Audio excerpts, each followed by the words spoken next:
നിങ്ങളുടെ വീട്ടില് ശ്രീ മോഹൻദാസ്, താങ്കളുടെ വീട്ടില് സ്ത്രീകൾ ഉണ്ടാവുമല്ലോ. താങ്കൾ സ്ത്രീകളില്ലാത്ത ഒരു വീട്ടിലൊന്നും ആയിരിക്കില്ല. എന്തായാലും താങ്കളെ ഒരമ്മയാണല്ലോ പ്രസവിച്ചത്. എന്തായാലും അച്ഛൻ പ്രസവിക്കാൻ വഴിയില്ല. ഒരമ്മ പ്രസവിച്ച, ഇനി കൂടെ സഹോദരികൾ ഉണ്ടോ എന്നറിയില്ല. താങ്കൾക്ക് പെൺമക്കൾ ഉണ്ടോ എന്നറിയില്ല. താങ്കൾക്ക് അമ്മായിമാര്, കുഞ്ഞമ്മമാര്, ഇങ്ങനെ ബന്ധത്തിൽ സ്ത്രീകൾ എല്ലാവരും ഉണ്ടായിരിക്കും, ഉറപ്പാണ്. അവരോടെല്ലാം താങ്കൾ ഇങ്ങനെ സംസാരിക്കുമോ?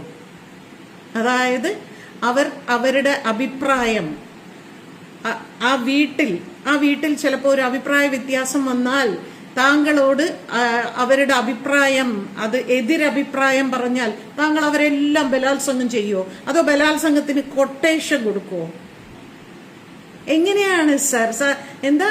എന്നിട്ട് സാറ് പറയുന്നുണ്ട് ഈ പെൺകുട്ടികൾ അടിവസ്ത്രം പോലും ഇടാതെ. സാർ കണ്ടോ?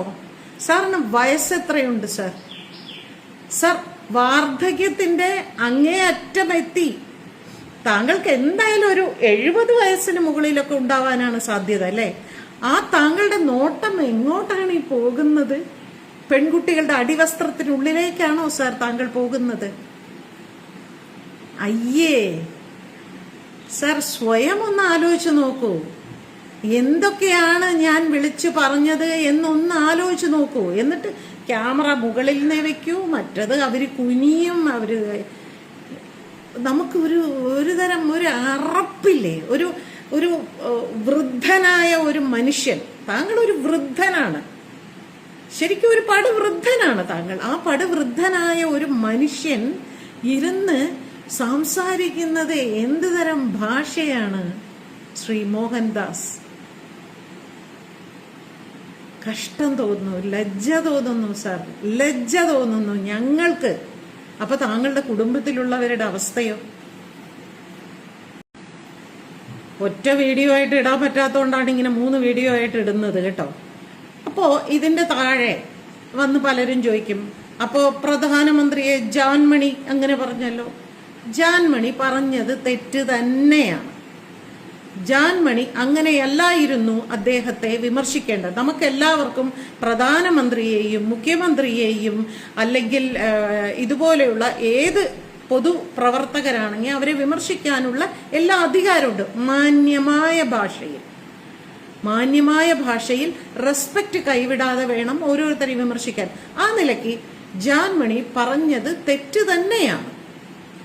ആ ജാൻമണിക്കെതിരെ പ്രതികരിക്കാം എന്നൊരു വീഡിയോ ഞാൻ ഇടാമെന്ന് വിചാരിക്കുമ്പോഴേക്കും ഇന്ത്യ ഒട്ടാകെ അവർക്കെതിരെ കേസ് കൊടുത്തു. അവരുടെ വീഡിയോയിൽ കൂടെ അവർ എല്ലാവരോടും വളരെ പബ്ലിക്കായിട്ട് അവർ മാപ്പും പറഞ്ഞു. പക്ഷേ അതിലും മ്ലേച്ഛമായ, അതിലും കീഴ്ത്തരമായ, നീചമായ പ്രസ്താവന നടത്തിയ ശ്രീ മോഹൻദാസ്, താങ്കൾക്കെതിരെയും ഇതേപോലെ ഇന്ത്യ ഒട്ടാകെ കേസ് കൊടുക്കേണ്ടതല്ലേ? എല്ലാ സംസ്ഥാനങ്ങളിലെ സ്ത്രീകളെയും ബാധിക്കുന്ന ഒരു വിഷയമാണിത്. അതല്ലാതെ ഒരു സ്ത്രീയെ പറയുമ്പോൾ മറ്റുള്ള അത് അവരെയല്ലേ പറഞ്ഞ എന്ന് പറയുന്ന, അത് ചില ആളുകൾ അങ്ങനെ ഉണ്ടായിരിക്കും.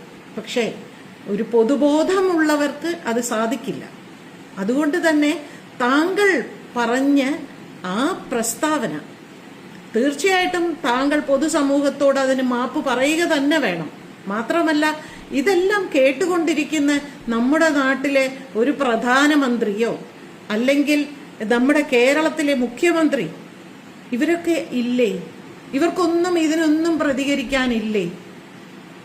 സ്വമേധയാ ചില ഇതിലൊക്കെ കോടതികൾ കേസെടുക്കുന്നത് കണ്ടിട്ടുണ്ടല്ലോ. എന്തുകൊണ്ടാണ് കോടതികൾ സ്വമേധയാ ഇദ്ദേഹത്തിനെതിരെ കേസെടുക്കാത്തത്? ഇദ്ദേഹം ഇങ്ങനെ പറയുന്നതിന്റെ ഒരു ധൈര്യം എന്താണെന്നറിയോ? അദ്ദേഹം പ്രതിനിധീകരിക്കുന്ന ഒരു പാർട്ടിയാണ് ഈ രാജ്യം ഭരിക്കുന്നത് എന്ന ധൈര്യത്തിലാണ് അദ്ദേഹം ഇങ്ങനെ സംസാരിക്കുന്നത്. ഇത് അനുവദിച്ചു തരാൻ ഒരല്പം ബുദ്ധിമുട്ടുണ്ട് സാർ.